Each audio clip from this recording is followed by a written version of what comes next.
Guys we are back with another blog. तो भाई अभी जा रहे हैं हम ऑफिस करोल बाग और आज हमारा जो GST 9 कंप्लीट हुई थी उसकी पार्टी है। मतलब पता नहीं क्या होगा, देखते हैं ऑफिस जाके। कंप्लीशन पार्टी है वो आज होगी, पहले थी मतलब बट पोस्टपोन्ड हो गई थी, बट आज है। तो देखते हैं आज क्या होता है। स्टे ट्यून, मज़ा आएगा पूरी वीडियो देखना गाइस। तो हमारा थोड़ा सा पोपट हुआ है, पार्टी पोस्टपोन्ड हो गई है, बट हम डिनर के लिए जा रहे हैं। डिनर के लिए जा रहे हैं, क्या बोल रहा हूँ, आफ्टरनून में डिनर कर रहा है गाइस। तो पार्टी तो बाद में होगी जनवरी में, बट अभी हम लोग जा रहे हैं लंच करने। लंच की पार्टी है अभी, खाना खाने आए हैं ऊपर। कैसा लग रहा है? बढ़िया, मौज आ रही है। अभी तो खाया भी नहीं, बढ़िया कैसे लग रहा था? बोलना पड़ता है क्या कैमरा के लिए। भैया फॉग पार्ट वन देना यार। तो शादी के फोटोग्राफर पंजाबी आगे हुए। एक काम और करे, कोई बात नहीं है। कह रहा कब ट्राई करना। कह रहा मुझे मतलब नहीं है, देसी की है। देसी की वैसे प्यारा इसको हो रहा है, राजस्थान से वैसे फिर निकलता ही नहीं है। कोल के पूरे जब मैं तो लगा रहा था पूरे दिन, भैया मैं पूरा दिन लगा रहा था इसके अंदर। अभी भैया ये दीवार निकल क्यों नहीं है? है गाइस। आई नो जो भी लोग आप मुझे देख रहे हो तो उसमें से मोस्ट ऑफ द लोग आप CA स्टूडेंट ही हो। तो जो भी लोग CA फाउंडेशन और CA इंटरमीडिएट की क्लासेस देख रहे हो तो I will strongly suggest CA वाला। इन्होंने भी सितंबर 2025 के रिजल्ट में बहुत एक्सेप्शनल रिजल्ट प्रोड्यूस किए थे। इन्होंने 26 AR लाए थे CA इंटर में और 11 AR लाए थे CA फाउंडेशन में। तो गाइस जो भी स्टूडेंट अभी क्लास 12th में और CA फाउंडेशन देने वाले हैं मई 2026 में, तो उनके लिए लेके आया CA वाला CA फाउंडेशन संपूर्ण 2.0 बैच फॉर मई 2026 अटेम्प्ट। इन बैचेस में मिलेगा आपको live and recorded classes, dedicated doubt support platform, weekly test and assignments, subjective test with expert evaluation. So you can check out the batch. और guys जो भी students ये intermediate मई 2026 में appear होने वाले हैं उनके लिए लॉन्च किया है CA वाला ने उद्देश्य फास्ट ट्रैक बैचेस, जिसमें आपको मिलता है सेल्फ प्लेस्ड प्रिपरेशन। और गाइस एक चीज और शेयर करनी थी, इस रिपब्लिक डे पे फिजिक्स वाला पे चल रहा है सुपर ऑफर्स। तो जो भी स्टूडेंट अपनी प्रिपरेशन स्टार्ट करना चाहते हैं, अपग्रेड करना चाहते हैं, तो ये बेस्ट टाइम है। फिजिक्स वाला के ऑल बैचेस पे अप टू 80% डिस्काउंट मिल रहा है, तो जल्दी जाके चेक करो, लिंक इन अ डिस्क्रिप्शन। और अगर हाँ आप मेरा कूपन कोड ER200 यूज करेंगे तो आपको मिलेगा एक्स्ट्रा डिस्काउंट। लिंक है डिस्क्रिप्शन में, जाके चेक करो। जितने भी GST लग रहा है वो क्यों नहीं आ रही? क्योंकि जर्नल में कर रखी है, जर्नल वाली एंट्री नहीं आती ना। मत घुस भाई। क्रिश्चियन है क्या?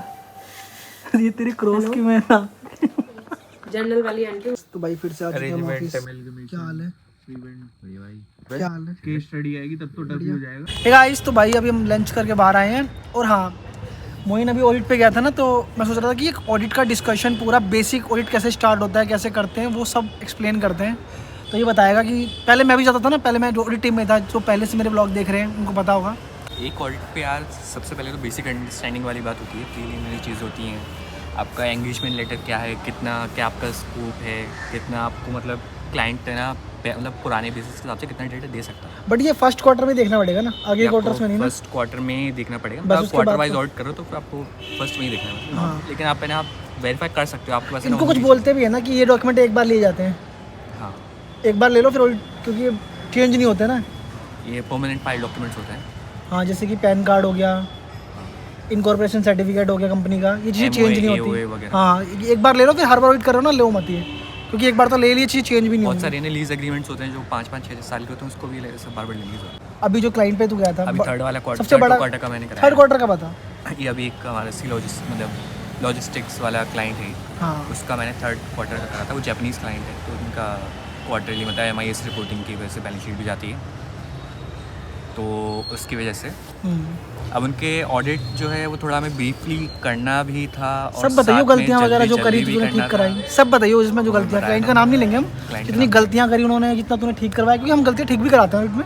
हाँ, बहुत बिना गलती ठीक जब कराया। तक वो फ्रॉड नहीं करते जब तक हम उसको मॉडिफाई नहीं करते रिपोर्ट को। गलतियाँ होती हैं, मिस्टेक्स हम ठीक करा देते हैं कि ये तुम ठीक कर लो, ये रिपोर्टिंग गलत कर रहे हो। सबसे पहले ना हमें देखना होता है फिक्स्ड एसेट का एडिशन, ये सबसे इजी चीज़ भी होती है। आई हाँ, फिक्स्ड रजिस्टर देख लो। बस हाँ, टैली में से ना इजीली डिटेल मिल जाता है। FAR उनसे ले ही लेते हैं अपन। FAR बता क्या होता है? FAR फिक्स्ड एसेट रजिस्टर होता है जो हर कंपनी को मेंटेन करना रिकमेंडेटरी है, मतलब मैंडेटरी नहीं है। हाँ। लेकिन ये मतलब आप अगर मेंटेन करते हो, मतलब कोई कंपनी मेंटेन करती है सॉरी, हाँ, तो उससे बहुत ज़्यादा हेल्प मिल जाती है, मतलब ऑडिट वगैरह करने में या फिर चीज़ें GST वगैरह करने में, जब कैपिटल गुड्स वगैरह का GST का हाँ। ITC अपन जो हाँ, हाँ, capital हाँ, उसके लेते हैं, उसके लिए हम वेरीफाई करने के लिए मैं भी क्लाइंट से लिया था 9 के टाइम पे, सही तो कह रहे हैं। FAR बहुत ज़्यादा इंपॉर्टेंट डॉक्यूमेंट होता है तो ये देखना होता है। ये चेक करना और होता है आपको, जितने- टैली के हिसाब से मैच भी करना होता है, अपनी एक रिकन्सिलेशन शीट भी बनानी होती है डेप्रिसिएशन की, कि उन्होंने डेप्रिसिएशन सही चार्ज कर रहे हैं कि नहीं कर रहे हैं। रेट्स वगैरह सब कुछ। अभी जैसे क्वार्टरली मैंने बताया MIS की बैलेंस शीट इनकी बनती है, तो क्वार्टरली ये लोग डेप्रिसिएशन भी चार्ज करते हैं। वैसे ईयरली है डेप्रिसिएशन,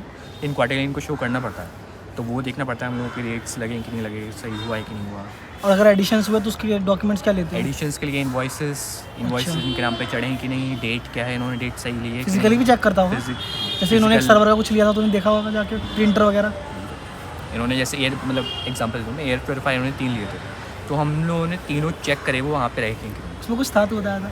एयर प्योरीफायर में इनकी एक चीज़ थी, एक प्योरीफायर उन्होंने एक कंपनी के नाम पे लिया था अपनी, लेकिन जो बाकी के 2 थे ना, मतलब 3 लिए थे उन्होंने टोटल, तो बाकी के 2 उन्होंने अपने एक डायरेक्टर नाम पे लिए थे। डायरेक्टर ने अपने ID से मतलब परचेज करा था, अच्छा। तो इनवॉइस को उन्हीं का नाम लिखा था।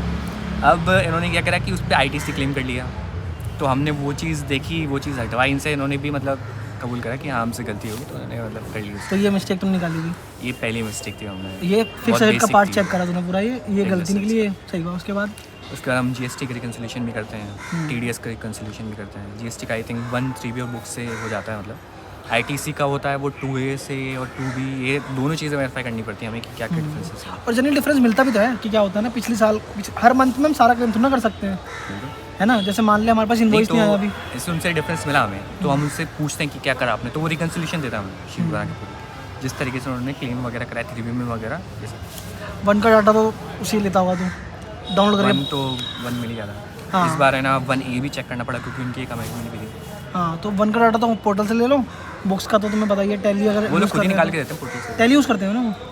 उसके बाद TDS भी करते हैं हम। TDS की कौन सा फाइल वैसे पिछले क्वार्टर के मिल जाती है, तो उसकी वजह से पिछले क्वार्टर का भी थोड़ा देखना पड़ता है, जैसे GST में होता है। अच्छा अच्छा। और चालान्स भी वेरीफाई होते हैं, और PF का भी चेक करना पड़ता है PF हमें का सैलरी के हिसाब percentage से। हाँ, देखना पड़ता है। बेसिक सैलरीज वगैरह के हिसाब से हमें शीट भी देते हैं वो लोग, ना डिटेल्स देते हैं शीट। और GST वगैरह के बाद हमने इन्वेस्टमेंट्स भी चेक करी थी। बैंक को होता है वो अलग चीज़ है, मतलब लीगल एंड इन्वेस्टमेंट्स का ही होता प्रोफेशनल है। फीस नहीं देखी तूने? लीगल एंड प्रोफेशनल फीस भी देखी थी, सबसे मतलब उसमें पता कहीं क्या होता पे है, लीगल RCM वगैरह का क्या है। हाँ, लीगल एंड प्रोफेशनल का हेड देखो, फिर उस पर चेक करो कोई एडवोकेट वाली सर्विस ली है, उस पर RCM लगा ही नहीं लगा, उसका तो चेक पूरा का करता पूरा वो उसमें, हाँ वो वाला चीज़ देखना पड़ता है। कोई केस चल रहा है अगर, तो उसका डिस्प्यूट चल रहा है तो वो दिखा रखा है नहीं दिखा रखा है। पता है फिर मेनली पता है क्या होता है, जो जितने भी हमारे एक्सपेंस वाला हेड होता है ना, उसमें वो वाले एक्सपेंसेस जिसमें चेंजेस जैसे रेंट हो गया, रेंट है मान लो एक रेगुलर रेंट लग रहा है 12,000, एकदम से रेंट चेंज हो गया 15,000, तो क्यों चेंज हुआ, क्या कोई टर्म्स चेंज हुई हैं, तो नया एग्रीमेंट में ये ना हम लोग ने रिकॉर्ड करते हैं, हमारे एनेक्चर्स होते हैं उसमें सब कुछ आता है सब। और सही पीरियड में रिकॉर्ड होना चाहिए। पता क्या हो रहा था, मैं इंश्योरेंस का देख रहा था क्लाइंट का, उन्होंने क्या करा, सारा प्रीपेड इंश्योरेंस को सारा एक बार में दिखा दिया, अगले साल ले ही नहीं गए, इंश्योरेंस एक ही बार एक बार में दिखा देता है सर। हमारी एक अलग से शीट बनती है कैलकुलेशन की कि प्रीपेड एक्सपेंस हमारे हिसाब से कितना होना चाहिए और उन्होंने कितना चार्ज करा। और भाई सबके ना पूरे अनेक्सर्स बनते हैं हर चीज़ के लिए, पूरा हर चीज़ की रिकॉर्डिंग अच्छे से मेंटेन करके रखते हैं कि क्या डिफरेंस आए, क्यों आए, आगे के लिए। फिर वो चीज़ एनेक्चर्स होते हैं वो सिग्नेचर करता है आपके, हाँ, मैनेजर सिग्नेचर। और हमारी जो फार्म में सॉफ्टवेयर भी यूज़ करती है वो सारे एनेक्सर को फीड रखती है, क्योंकि क्या होता है ना, फिजिकल फाइल तो हर कोई बना रहा है कि हम वैसे ही बना के रखते हैं, इलेक्ट्रॉनिक फाइल भी अपनी बना के रखते हो ऑडिट की, क्योंकि हम बना सकते हैं, आपने पढ़ा हुआ है ऑडिट में कि इलेक्ट्रॉनिक फाइल भी आप रिपोर्ट रख सकते हो। और ये डॉक्यूमेंटेशन में अपन इलेक्ट्रॉनिक, हाँ, तो हम लोग इलेक्ट्रॉनिक भी रखते हैं नोएडा वाले ऑफिस में, यहाँ थोड़ा कम रखते हैं पर वहाँ ज़्यादा तो रखते हैं ये चीज़। बाकी ऐसे और भी वीडियोज़ ऑडिट की आती रहेंगे मस्त मस्त, अभी तो डिटेल में बताया भी नहीं है, बट मैं रिस्पॉन्स देखूँगा, अगर आपको अच्छा लगेगा तो बताएंगे। आगे चलते हैं, अभी ऑफिस यार बहुत टाइम हो गया, ये झूले पे झूल के ना इसने ढीले कर दिए। मतलब जनरली क्या होता है ना, जनवरी फरवरी मार्च अप्रैल में इतना GST में काम होता नहीं, रिटर्न्स का काम होता है, बट हाँ अपील्स वगैरह जो चल रही होती है वही हो रही हैं। तो पता है क्या होता है कि हम अपील कर रहे हैं, तो नेक्स्ट वीडियो में वही बनाऊंगा कि अपील जो मैं कैसे फाइल करी, अपील तक मैटर कैसे पहुंच गया, क्या हुआ था, सब कुछ नेक्स्ट वीडियो में बताऊंगा भी आपको। बहुत अच्छी वीडियो बना ली अपील वाली, जो क्योंकि मैंने ही पहली बार अपील करी है, तो वो सब बताऊंगा। उसमें थोड़े से अलग पॉइंट्स होते हैं, थोड़ा उसका करने का तरीका अलग होता है। हेलो गाइस, आप बताओ क्या करते हो आप ऑफिस में? रजिस्टर 1 रिटर्न्स, DP रिटर्न्स, तो कुछ भी रिटर्न सीखनी है तो कांटेक्ट करें। Contact to me. क्या हाल है? बढ़िया बढ़िया चल रहा बढ़िया चल रहा है। क्या कर रहे हो आजकल? है, रजिस्ट्री ऑफ टीवी चल रही है। 3V फाइल कैसे करते हैं? 3V में क्या फाइल करने से पहले क्या क्या चीज़ें देखनी चाहिए? मैं फिर बता ही दूंगा कुछ हुआ तो। फर्स्टली तो क्लाइंट अपने एंड से डेटा भेजता है हमें, उनके अकॉर्डिंगली क्या क्या ITC, किस किस बिल पे हमें ITC क्लेम करना चाहिए, फिर हम उसको इंश्योर करते हैं जीएसटी या 2B से मैच करके। इनवॉइसिंग की टाइम इनवॉइसिंग 30 डेज कब इनवॉइस जिस दिन तुमने सेल करी वहाँ से, कब 30 डेज है लिमिट? कब मतलब समझा नहीं। कौन सी लिमिट पे 30 डेज है? तुमने कोई सेल करी है तो उसको विदिन 30 डेज में रिपोर्ट करना होता है इनवॉइस में। कितनी लिमिट पे? ये कुछ लिमिट थी इसकी, एग्जैक्ट अमाउंट याद नहीं है लिमिट का। 10 करोड़ 10 करोड़ हाँ। ये भी एक लड़की आई है नई, ये भी कर लेती है, नाम बताओ। तान्या। एक लड़की है। मेरा नाम वो लड़की है ना, वो लड़की ये लड़की है ना, ये लड़की है। ISD होता है ना, वो हमारा होता है इनपुट सर्विस डिस्ट्रीब्यूटर। उसमें क्या होता है, जो हमारी जैसे मान लो हमारी कंपनी है उसकी ब्रांचेस होती है ना, तो वो अपनी ब्रांचेस में ITC डिस्ट्रीब्यूट करते हैं, उसको ही बोलते हैं ना।